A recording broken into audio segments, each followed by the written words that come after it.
नमस्कार मंडळी, महाराष्ट्रीयन मेजवानीमध्ये आपलं खूप खूप मनापासून स्वागत। तर आज आपण मुंबईच्या सिक्रेट वडापावची रेसिपी पाहणार आहोत। तर ही रेसिपी तुम्ही शेवटपर्यंत नक्की बघा। तर सुरुवातीला आपण वडापावची चटणी बनवून घेऊ।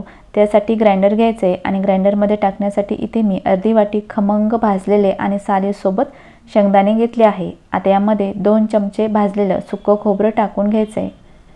त्यानंतर यामध्ये आपल्याला 10 ते 15 लसूण पाकळ्या घ्यायच्यात आणि लसूण पाकळ्या सालासोबतच घ्यायच्या आहेत।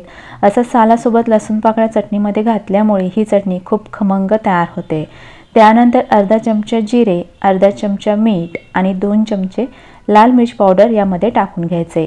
आता ही चटणी मिक्सरमध्ये चालू बंद करून छान रवाळ ग्राइंड करून घ्यायची आहे। तर या ठिकाणी चटणी ग्राइंड करून घेतली। तुम्ही बघू शकता छान चटणी रवाळ ग्राइंड करून घेतली आहे आणि बघू शकता मस्त चटणीला रंग आलेला आहे। ग्राइंड केल्यानंतर ही चटणी तुम्ही एका एअरटाइट कंटेनरमध्ये भरून ठेवू शकता। ही चटणी 1 महिनाभर अजिबात खराब होत नाही।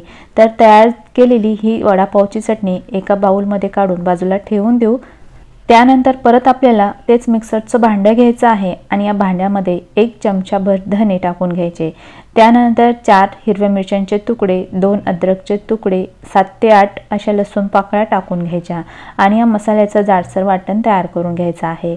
तरी ते जाडसर वाटण तयार करून घेतलं आहे। आता तयार केलेलं हे जाडसर वाटण एका वाटीमध्ये काढून ठेवायचं आहे।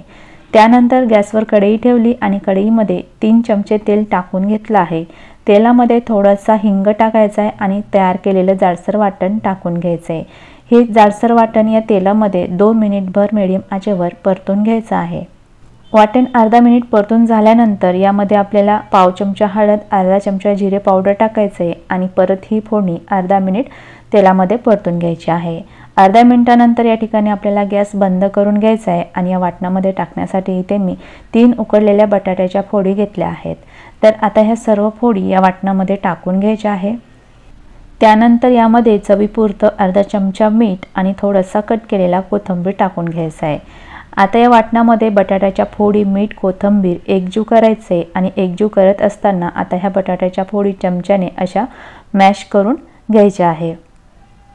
तर या ठिकाणी बटाट्याच्या फोडी वाटणामध्ये छान मिक्स करून मॅश करून झाल्या आहे। तर या ठिकाणी आपली बटाटा वड्याची चटणी तयार झाली। ही चटणी एका प्लेटमध्ये काढून पूर्णपणे थंड करून घ्यायची आहे। त्यानंतर एक बाउल घेतलाय। या बाउलमध्ये 1 वाटीभर बेसन टाकून घ्यायचे आणि बेसनामध्ये 1 चमचाभर तांदळाचं पीठ टाकायचे। त्यानंतर अर्धा चमचा मीठ आणि पाव चमचा हळद टाकून घ्यायची आहे। आता यामध्ये आपल्याला थोडं पाणी घालायचे आणि या बेसनाचं बॅटर तयार करून घ्यायचे। हे बॅटर आपल्याला वडे तळण्यासाठी करायचे, त्यामुळे हे बॅटर आपल्याला खूप घट्टही नाही आणि खूप पातळ नाही, मीडियम थिकनेसचं हे बॅटर तयार करून घ्यायचं आहे। तर या ठिकाणी मी बॅटर तयार करून घेतला आहे। तुम्ही बघू शकता या बॅटरचा थिकनेस आपल्याला अशा पद्धतीचा ठेवायचा आहे, खूप पातळ नाही आणि खूप घट्ट नाही। आता तयार केलेलं हे बॅटर थोड्या वेळासाठी बाजूला ठेवून देऊ आणि या ठिकाणी आपली बटाटा वड्याची चटणी सुद्धा पूर्णपणे आता थंड झाली। थंड झाल्यानंतर याचे आपल्याला असे बॉल्स तयार करून घ्यायचे आहे। असे बॉल्स बनवून ठेवल्यामुळे नंतर आपल्याला बटाटा वडे बनवायला खूप सोपं जातं। तर या ठिकाणी चटणीचे मी 4 बॉल्स बनवून घेतले आहे। आता हे 4 बॉल्स मी थोडा वेळ बाजूला ठेवून देते। त्यानंतर आपण तयार केलेलं बेसनाचं बॅटर असं चमच्याने मिक्स करून घ्यायचं आहे आणि या बॅटरमध्ये आपण इनो किंवा बेकिंग सोडा वापरणार नाही। या बॅटरमध्ये फक्त आपण अर्धा लिंबाचा रस टाकून घेणार आहे। लिंबाचा रस टाकल्यानंतर हा लिंबाचा रस या बॅटरमध्ये छान मिक्स करून घ्यायचा आहे। लिंबाच्या रसामुळे बटाटे वडे खूप छान तयार होतात। आता लिंबाचा रस या बॅटरमध्ये मिक्स करून झाला आहे।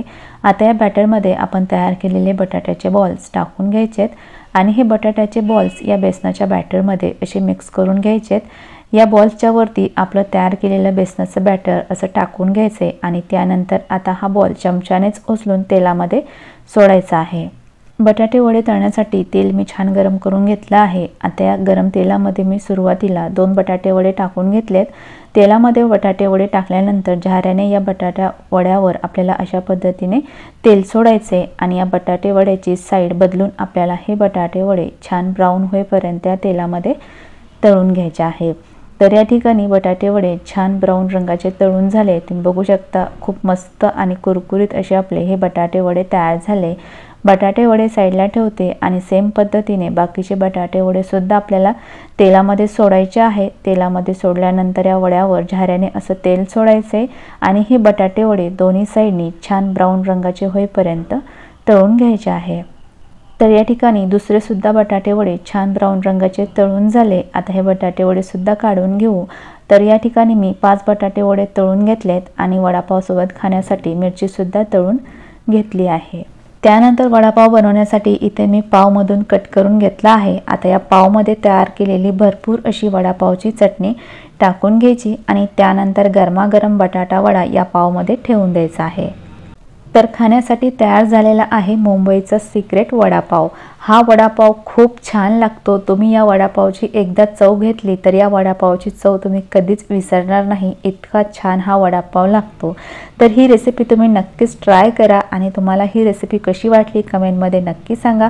रेसिपी आवडली असेल तर रेसिपीला लाईक आणि चॅनलला सबस्क्राईब करायला विसरू नका। परत भेटूयात पुढच्या व्हिडिओमध्ये, तोपर्यंत बाय बाय।